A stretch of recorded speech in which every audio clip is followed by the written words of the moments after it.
Masalah pengembalian berarti apa? Berarti kita harus hitung ulang. Jangan sampai kita jualnya terlalu tipis, ya. Karena banyak sekali margin yang harus kita buang. Nanti tahun ini kita ke affiliate, ya. Nanti ada iklan live, ya. Ada apa? Eh, ada voucher Shopee Live yang nambah 5%. Ini banyak banget margin yang masih diperlukan untuk ngikutin fitur-fitur yang ada. Tadi tips-tipsnya ya, kalau saya boleh bantu rangkum ya, kalau dari sisi saya yang saya dapetin ya. Pertama, kalau teman-teman mau event, jaga banget dari stok ya. Dia bilang supply chain ya. Lebih detail lagi yang mau dijaga adalah size. Banyak teman-teman di sini yang stoknya dijaga tapi size-nya enggak. Benar ya, karena jaga size kan susah ya. Saya bukan main fashion, tapi saya tahu misalnya L-nya doang yang kosong. Nah dia nggak mau tuh sampai L-nya kosong. Susah nggak Om? Susah ya, susah ya. Itu sebenarnya kalau cetak itu harus satu seri atau gimana Om? Nggak juga ya, tapi bisa ya. Cuma sampai sedetail itu ya. Lalu yang kedua, yang lebih spesifik daripada itu, tadi yang saya dapatkan adalah jaga dari angka add to chart daripada satu produk ya, sehingga dari sana dia bisa tahu kira-kira harus stok berapa. Ya, tadi Om Deli sih bocorin kalau dari dia angka conversionnya dari sekitar 20 sampai 30%. Tapi ini sangat tergantung sama kategori kalian. Jangan telan mentah-mentah ya. Jadi, oh 20-30% saya lihat add to chartnya, saya stok. Ternyata konversi kita beda ya. Ya, dia pasti ada caranya supaya dari yang add to chart bisa convert caranya gimana ya. Nah, ini juga spesifik daripada brand itu, teman-teman jangan telan mentah-mentah, harus dilihat dari dashboardnya masing-masing ya, karena ada tekniknya lagi, triknya gimana caranya orang yang add to chart jadi beli ya kan. Nggak sesimpel itu. Sana sih gampang tadi ngomong ya pasti beli ya ya. Dan yang saya pelajari juga tadi apalagi ya, iklannya teman-teman ya. Iklannya sudah segede gini, teman-teman bisa cek omsetnya kalau teman-teman penasaran ya. Di datapinter.com itu bisa dicek lah ya, omsetnya Om ini berapa. Yang pasti MM-an ya. Udah ngalahin Erigo pasti nggak kaleng-kaleng ya teman-teman ya. Belum di TikToknya ya, bisa cek pakai kalau data juga bisa kelihatan sekarang omset sangat ini lah, bisa gampang banget kelihatan ya. Dan dari sana aja omset sebesar itu masih iklan 10 sampai topnya dari 15%. Nah teman-teman yang sekarang di sini mau omsetnya gede tapi nggak mau ngiklan, saya pikir makin kesini makin sulit. Makanya saya bilang sesi saya ini sangat penting. Kenapa? Karena saya sebenarnya ingin merubah mindset teman-teman soal iklan. Ya, zaman dulu pada waktu kita awal jualan main organik itu enak banget. Saya tuh masih ingat banget waktu saya jualan tahun 2015 di Shopee ini, waktu Shopee itu awal buka ya. Kita bisa kirim free ongkir sampai Papua. Barangnya 10.000, free ongkirnya sampai 120.000, 100.000 zaman dulu ya. Itu enak banget. Apalagi kalau kita jadi ekspedisi waktu itu. Kita telan tuh 30%, 40% dari subsidi ongkirnya Shopee, itu enak banget. Ya karena zaman dulu permainannya waktu itu kita nggak untung dari barang nggak apa-apa. Hajar dari cashback ya. Dari cashback ekspedisi aja dulu saya bisa gaji karyawan bahkan lebih. Sekarang boro-boro. jadi dropper cuma dapat berapa? Kadang 200 perak, 300 perak ya kan. Mana nutup ya kan. Jadi cara mainnya udah beda. Dan dengan makin kesini zaman, apa yang kita mainin juga harus beda. Oke, hari ini kita akan bahas soal iklan ya teman-teman. Next. Ya perkenalkan, yang belum kenal, saya Jonathan, biasa dipanggil dengan Om Botak. Ya saya udah jualan online dari tahun 2011, ya, jadi sekarang udah 13 tahun ya. Saya resign dari kantor saya, waktu itu saya masih kerja kantoran waktu 2011, saya resign 2015. Jadi saya udah 9 tahun resign jualan online full time ya. Semoga teman-teman yang belum resign jadi motivasi buat resign. Nggak gitu juga ya. Ya, yang masih kerja di brand yang enggak. Ya, tapi ini adalah jalan saya ya. Teman-teman, saya rasa waktu itu saya masuknya di momentum yang pas. Waktu itu yang jualan online apalagi yang full time belum banyak. Ya, saya waktu itu gabung di komunitas Bukalapak ya.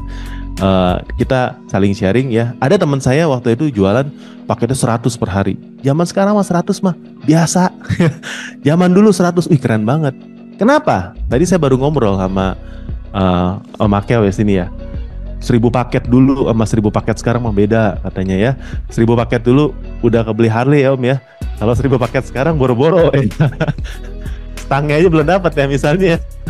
Jadi dulu kita jualan paketnya banyak, itu cuannya banyak. Ya. Sekarang belum tentu. Kalau nggak rugi kita jualannya kalau kita ngitung-ngitung, karena banyak saya banyak lihat ya seller-seller sekarang nggak bisa ngitung profitnya berapa. Teman-teman tahu di dashboardnya Shopee, kalau teman-teman lihat dashboard ya, penghasilan saya ya performa toko 100 juta. Itu yang masuk ke dalam uang yang bisa kita tarik berapa? Coba ada yang bisa tebak? Dari 100 juta ya teman-teman di online coba tebak. Kira-kira berapa uang yang bisa kita tarik? 80-an? Ada yang lain? Pernah ada yang tes, ngitung? Atau nggak tahu? Selama ini ya omset saya segitu gitu. Ya, Om Edi berapa Om? Nggak tahu? Nggak pernah ditarik ya Om kayaknya? Nggak perlu deh. Ya, 90-an? 80? Kemarin saya minta seller cek dia accountingnya baru buat pembukuan tahun 2023. Dia bilang, Om, tahu nggak accounting gue bilang ya 70% yang bisa saya tarik dari angka saya. Ini spesifik ya. Jadi teman-teman cek ya.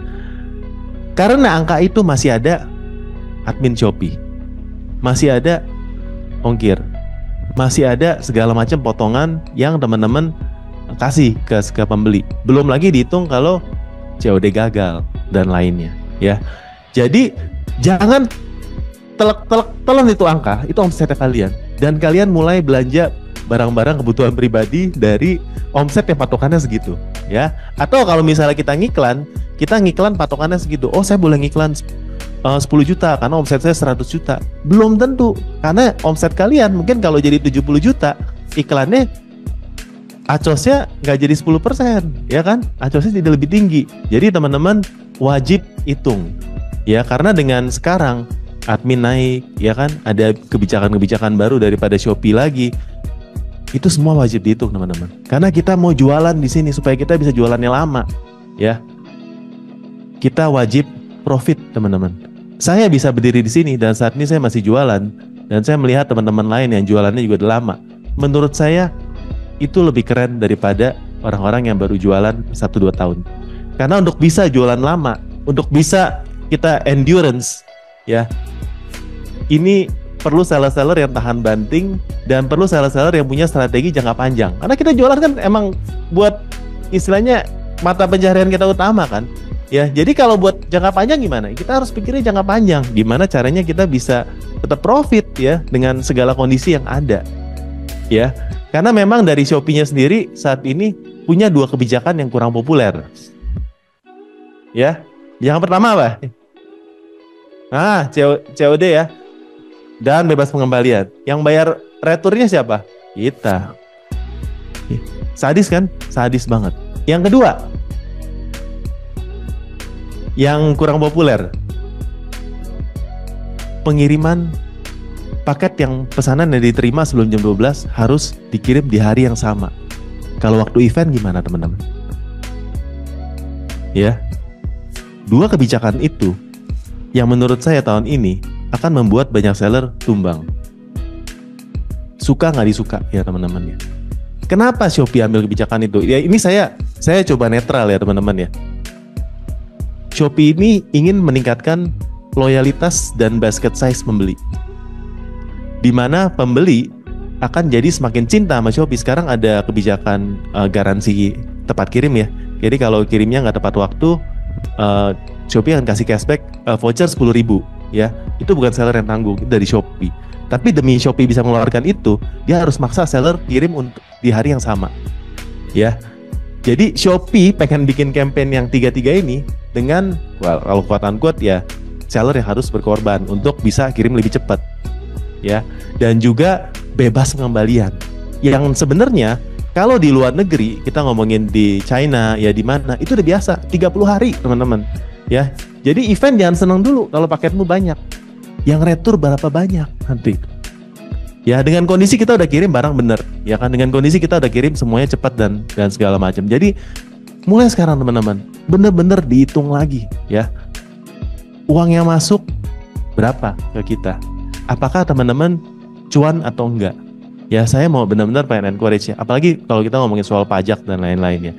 Nah, tapi kalau teman-teman bisa survive masa-masa ini ya, karena kita numpang ya, kalau dibilang kita numpang ya, kita cuma bisa ngikutin ya, yang nggak kuat akan tumbang saya yakin, dan banyak yang akan tumbang ya.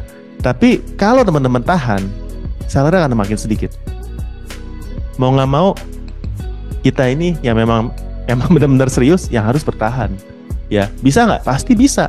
Yang jualan di Topet kan udah terbiasa ya kan, pesanan hari ini harus dikirim hari ini ya. Masalah pengembalian berarti apa? Berarti kita harus hitung ulang. Jangan sampai kita jualnya terlalu tipis. Ya, karena banyak sekali margin yang harus kita buang. Nanti tahun ini kita ke affiliate, ya. Nanti ada iklan live, ya. Ada apa? Ada voucher Shopee Live yang nambah 5%. Ini banyak banget margin yang masih diperlukan untuk ngikutin fitur-fitur yang ada. Ya, tapi kalau sebesar Om Deli Dobujek aja yang udah top kategori pemain fashion aja, dia masih membudgetkan 15%. Padahal produknya kalau diorganikin aja pasti udah rame kan ya. Udah rame, orang udah top kategori, tapi dia aja masih mau 15% buang untuk iklan. Siapa kita? Yang kalau dicari gak ketemu ya. Mau di halaman berapa? Kalian berani nggak ngiklan? Ya maksudnya saya ngomong realitanya aja ya. Ini loh ya, saya nggak paksa. Dia bilang dia udah 15%, apalagi kita. Yang dicari gak ketemu. Kita nggak mau ngiklan. Ya, dan kita bukan yang nggak mau ngiklan kadang-kadang. Teman-teman nggak punya budget buat ngiklan. Terlalu tipis jualannya. Ya, jadi pikirin lagi dari strategi positioning produknya. Cari barang-barang yang kalau kita bisa jual itu kita masih bisa ada spare untuk ngiklan. Ya, dan hari ini kita akan dengan waktu yang tersisa, mudah-mudahan bisa ya. Saya founder Gaspol Digital, jadi agency ads kita banyak kelola toko-toko seller Shopee. Jadi dari sana saya akan sharing dari apa yang udah kita lakukan di seller-seller. Oke, next. Ya, 3 fokus Shopee tahun ini masih di 3 ini. Teman-teman kalau lihat tombol di tengah di Shopee, itu kan tombolnya sekarang live sama video. Ya, iklan tadi kita udah bahas. Live ini akan menjadi semakin penting tahun ini, dan video ini adalah affiliate. Ya, tahun ini menurut saya bukan tahun buat kita seller, tahun buat teman-teman afiliator di Shopee. Kalau kita live dibandingin affiliate live, affiliate yang akan lebih rame menurut saya. Atau tanya nanti dari sesinya Om Yosef di sana. Menurut kita affiliate yang dikasih panggung ya. Kalau kita buat Shopee video, kemungkinan affiliate yang akan lebih ramai daripada kita. Ya, jadi kita kalau nggak main affiliate, nggak main live, dan nggak manfaatkan affiliate, kita tokonya jangankan ya mau jaga omsetnya sama kayak tahun lalu, turun iya. Mau kita mainin semua aja, kemungkinan kita masih kurang lebih sama tahun lalu. Saya ambil yang sisi ininya ya, sisi pesimisnya ya. Ya, memang ada seller-seller yang kayak Dobujek yang naik walaupun pasar lagi ini, tapi seberapa banyak seller-seller yang bisa kayak Dobujek? Karena Dobujek menurut saya salah satu case yang cukup unik ya. Karena Januari dan Februarinya dia itu masih naik. Ya, jadi sellernya cukup unik. Rata-rata yang lain gimana keadaan teman-teman di sini? Datar bagus Om ya. Datar turun, no kick ya. Jadi teman-teman kita harus realistis ya. Teman-teman mainin affiliate dan live dan bilang gue udah keluarin banyak budget, tapi kok masih segini-segini aja. Udah bagus segini-segini aja, ya. Ya. Apalagi kalau yang benar-benar main organik, ya. Ya saya ngomong karena dari banyak pembicaraan dengan seller kan, saya banyak bedah toko seller dan saya lihat ya. Jadi ini sih realitanya. Oke, next. Ya, next.